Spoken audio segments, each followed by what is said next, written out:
2025 April నెల 5వ రాశి సింహరాశి. సింహరాశి ఫలితాలు చెప్పుకుందాం. సింహస్యాధిపతి సూర్య. సింహరాశికి అధిపతి సూర్యుడు. ఈ సూర్యుడు మాత్రం ఈ రాశికి బాగాలేడు. మఘ పుబ్బ ఉత్తర, మఖ 4 పాదాలు, పుబ్బ 4 పాదాలు, ఉత్తర ఒక పాదం కలిసి సింహరాశి అవుతుంది. నిజంగా ఇది సింహరాశి అవునా కాదా ముందుగా మీరు చూసుకోవాల్సిన అవసరం కనపడుతోంది. ఈ సింహరాశికి పూర్తిగా బాగాలేదు. కాబట్టి ఈ సింహరాశికి అనవసరమైన దండగమారి ఖర్చులు మాత్రం ఖచ్చితంగా వస్తాయి. అనారోగ్య సమస్యలు కూడా పూర్తిగా రావడానికి అవకాశం ఉంది. తర్వాత గురువు బాగుండకపోవటాన విద్య కానీ, ఉద్యోగం కానీ, వ్యాపారం కానీ అన్నీ కూడా సమస్యగానే ఉంటాయి. తర్వాత ఎవరైనా ఇతర దేశాల్లో ఉద్యోగానికి వెళ్ళి ఉంటే ఆ ఉద్యోగం పోయి రిటర్న్ రావాల్సిన పరిస్థితులు కూడా ఉంటాయి. అయితే అక్కడ ఉద్యోగం పోయిన వాళ్ళు ఏదో ఉద్యోగం చేసుకుని బతకడానికి వీలైతే పర్వాలేదు, కానీ రావడానికి ఖర్చు ఎక్కువ అవుతుంది, మళ్ళీ పోవాలంటే ఖర్చు ఎక్కువ అవుతుంది. కాబట్టి ఇటువంటి వాళ్ళు ముందుగా మీ జాతకం చూపించుకోవడం చాలా అవసరం. కాబట్టి ఈ రాశి వాళ్ళు ముఖ్యంగా చెప్పాల్సింది ఏమిటంటే సింహరాశి వాళ్ళు తప్పనిసరిగా మీ జాతకం చూపించుకోక తప్పదు. ఎందుకంటే గ్రహాలు పూర్తిగా రకరకాలైన సమస్యలతో ఇబ్బంది పెట్టే లక్షణాలు బాగా ఉన్నాయి. మరి రాహు బాగాలేడు, కేతు బాగాలేడు. ఈ రాహుకేతుల మధ్యలో ఏ గ్రహాలు లేవు. దాన్ని ఏమంటారంటే కాల సర్ప దోషం అంటారు. కాలమే సర్పమై కాటు వేసిందిట. అంటే ఏం జరుగుతుంది అంటే నీవు చేసే పనే సక్రమంగా నువ్వు చేయలేవు. ఇవ్వకూడని వాళ్ళకి డబ్బులు ఇస్తావు, వాళ్ళు ఎగ్గొడతారు. ఇవ్వదగిన వాళ్ళకి డబ్బులు ఇవ్వవు, నీకు వచ్చే ఆదాయం పోతుంది. అంటే నువ్వు చెయ్యదగిన పని చెయ్యవు, చెయ్యతగని పని చేస్తావు. దానివల్ల నష్టం మామూలు నష్టం కాదు. ఉన్న ఆస్తుల్నే కోల్పోయే లక్షణాలు ఉన్నాయి. ఈ ఆస్తులు లేక ఇంట్లో తింటానికి దొరకబోయేప్పటికి భార్యాభర్తలతో కూడా అనుకూలత పోయి శత్రుత్వం వచ్చే లక్షణాలు ఉన్నాయి. ఇటువంటి సమస్యల నుండి బయటపడాలి అంటే ఈ రాశి వాళ్ళు ముఖ్యంగా ముందుగా మీ జాతకం డేట్ ఆఫ్ బర్త్ ద్వారా కానీ, మీ హస్త సాముద్రిక ద్వారా కానీ మీ జాతకం చూపించుకోవడం అత్యవసరము. అట్లా కాని పక్షంలో ఇబ్బంది పడేది మీరే.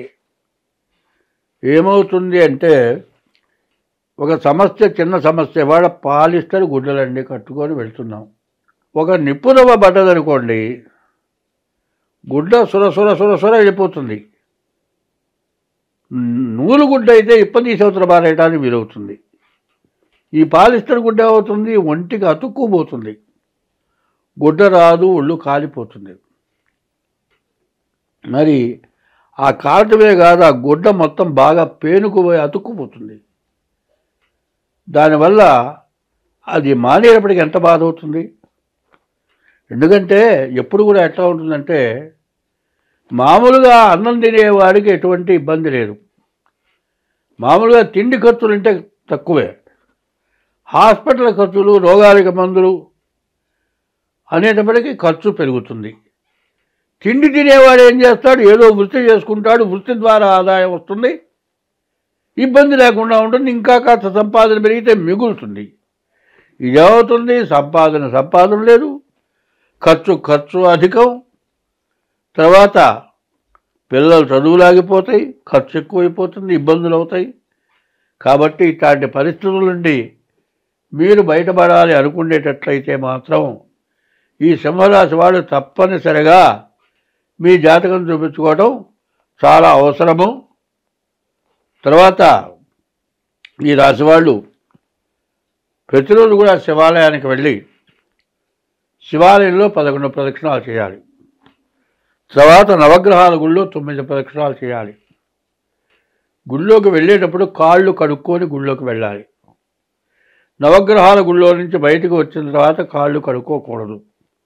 అట్లా కాళ్ళు కనుక కడుక్కున్నట్లయితే మీరు చేసిన ఫలితం పోయి ఎంతో తప్పు చేసినటువంటి పరిస్థితి వచ్చి మీకు గ్రహబాధలు ఇంకా పెరుగుతాయి. కాబట్టి ఎవరైనా సరే నవగ్రహాల గుళ్ళో నుంచి బయటికి వచ్చిన తర్వాత కాళ్ళు కడుక్కోవద్దు. గుళ్ళో దేవుడు దర్శనం చేసుకున్న తర్వాత ఇంటికి వెళ్ళంగానే కూడా కాళ్ళు కడుక్కోవద్దు. ప్రతిరోజు కూడా పత్రం పుష్పం ఫలం తోయమన్నారు. ఓపిక ఉన్నవాళ్ళు కొబ్బరికాయ తీసుకెళ్ళండి, లేని వాళ్ళు కనీసం మారేడు దళాలు తీసుకెళ్ళివ్వండి.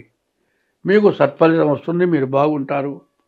ఈ రాశివాళ్ళు ముందుగా మీ డేట్ ఆఫ్ బర్త్ ద్వారా కానీ మీ హస్త సాముద్రిక ద్వారా కానీ మీ జాతకం చూపించుకొని ఉన్న దోషాలు ఏవో తెలుసుకొని దానికి పరిహారం చేసుకుంటే మీరు నష్టపడకుండా బాగుపడతారు.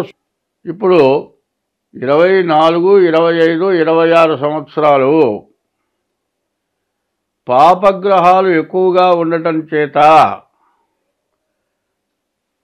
రాజ్య పరిపాలకులకు, ప్రజలకు, ప్రతి జీవరాశికి వాతావరణం వల్ల కానీ, తర్వాత ఒకళ్ళకొకళ్ళకి సత్సంబంధాలు లేకపోవటం వల్ల కానీ సమస్యలు, అనారోగ్యాలు, అధిక వర్షపాతం, మరి రకరకాలైన వాయు కాలుష్యం, తర్వాత నీటి కాలుష్యం, ఇట్లాంటి సమస్యల వల్ల రకరకాలైన వ్యాధులు వస్తున్నాయి.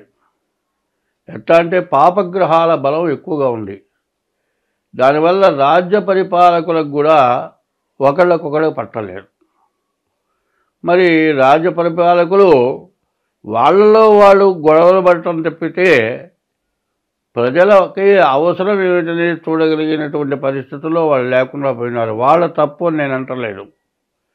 అంటే గ్రహస్థితి నవనాయకుల్లో గ్రహాలు కొన్ని బాగుండకపోవటం వల్ల ఇటువంటి సమస్యలు అధికంగా వస్తూ ఉన్నాయి. ఎందుకంటే దేశం మీద దేశానికి, దేశంలో ఉన్నటువంటి మరి పరిపాలకులకు, ప్రతిపక్షానికి, తర్వాత కులవారీగా తగాదాలు, ఇట్లా సమస్యలు బాగా ఎక్కువ అవుతూ మత కలహాలు ఎక్కువ కావటం, దేశ విదేశాల్లో సమస్యలు వచ్చి యుద్ధాలు రావటం, ఇట్లా సమస్యలు బాగా పెరుగుతున్నాయి. ఇట్లాంటి సమస్యల్లో మతాల్లో కల్లా హిందూ మతం అనాది మతం అని చెప్పింది. ఈ అనాది మతం అంటే ఎవరు సృష్టించింది కాదు అని అర్థం. అనాది అనగా మొదటి నుంచి ఉన్నటువంటిది, ఎవరు తీసుకొచ్చి పెట్టింది కాదు. దీంట్లో నుంచి ధర్మశాస్త్రంలో నుంచి కూడా కొంత భాగం న్యాయశాస్త్రం తీసుకొని పరిపాలన జరుగుతుంది.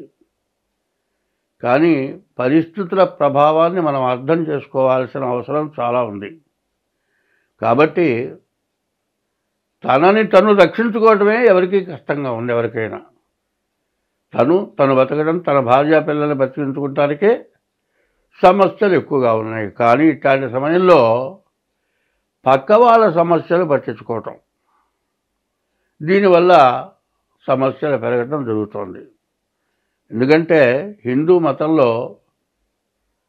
మరి ధర్మము, న్యాయం, ధర్మో రక్షతే రక్షిత అని, ధర్మాన్ని నువ్వు రక్షిస్తే నిన్ను ధర్మం రక్షిస్తుందని చెప్పింది. ధర్మానికి అధర్మానికి పోటీ పడ్డది. ఇప్పుడు అధర్మం ప్రబలి ధర్మాన్ని వినాశనం చేయడానికి సిద్ధమవుతున్నటువంటి సమయం ఆసన్నమైంది. కాబట్టి ఒకప్పుడు మా చిన్నతనంలో ప్రభాకర ఉమామహేశ్వర పండితుడు ఉండేవారు. ఆయన ఉపన్యాసం చెప్పటం మొదలు పెడితే కొన్ని వేల జనం కూర్చొని ఉండేవాళ్ళు. కనీసం పెద్దలైన వాళ్ళు ప్యాసుకు ఆపుకోలేకపోతే బయటికి పోవడానికి కూడా అవకాశం ఉండేది కాదు. అంత ధర్మాన్ని కరెక్ట్గా నిలదీసి చెప్పగలిగినటువంటి వాళ్ళు ఉండేవాళ్ళు. మరి వాళ్ళంతా అంతరించిపోయినారు. ఇప్పుడు కాలక్రమేణా మరి శృంగేరి, మరి 4 పీఠాల్లో మొదటి పీఠం శృంగేరి, అటువంటి శృంగేరి పీఠం కొంత చెబుతూ ఉన్నది. వాళ్ళు చెప్పేదాన్ని ఎవరు ఎక్కడ కాదంటానికి వీల్లేదు. వాళ్ళ నుంచి ఉద్భవించిన వాళ్ళే అంటా నేను. ఎందుకంటే ఏం చెబుతారంటే సంస్కృతము అనే పదానికి అర్థం ఏంటంటే సంస్కరించిన భాష సంస్కృత భాష. సంస్కరించడం అంటే దాన్ని ఎవరు ఇక కాదని అంటానికి వెళ్ళేది ఇది సంస్కృతము, సంస్కరింపబడిన భాష. ఒకప్పుడు భాషా ప్రవీణ తెలుగు టీచర్స్ ఉండేవాళ్ళు, ఇప్పుడు బిఏ వాళ్ళు తెలుగు టీచర్స్గా వచ్చారు, ఎంఏ వాళ్ళు తెలుగు టీచర్స్గా వచ్చారు. అయితే అంతకుముందు సంస్కృత పాండిత్యం ఉన్న వాళ్ళే టీచర్స్గా ఉండేవాళ్ళు. సంస్కృత భాష బాగా అమల్లో ఉండేది, బాగా మాట్లాడగలిగేవాళ్ళు. ఇప్పుడు బిఏ ఎంఏలో కూడా కొద్దిగా సంస్కృతం ఉన్నది, కానీ అచ్చగా తెలుగులో చెప్పడం జరుగుతుంది. అటువంటి వాటిల్లో ఇవాళ మహామహులు చాలామంది ఉన్నారు.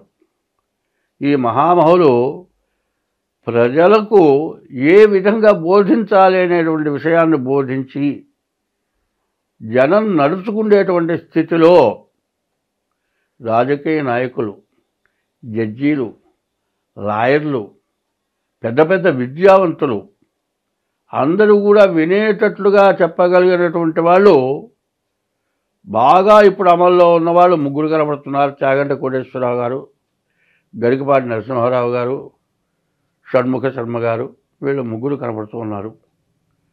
వాళ్ళు చెప్పింది ఎక్కడా తేడా రాదు. స్వస్తి.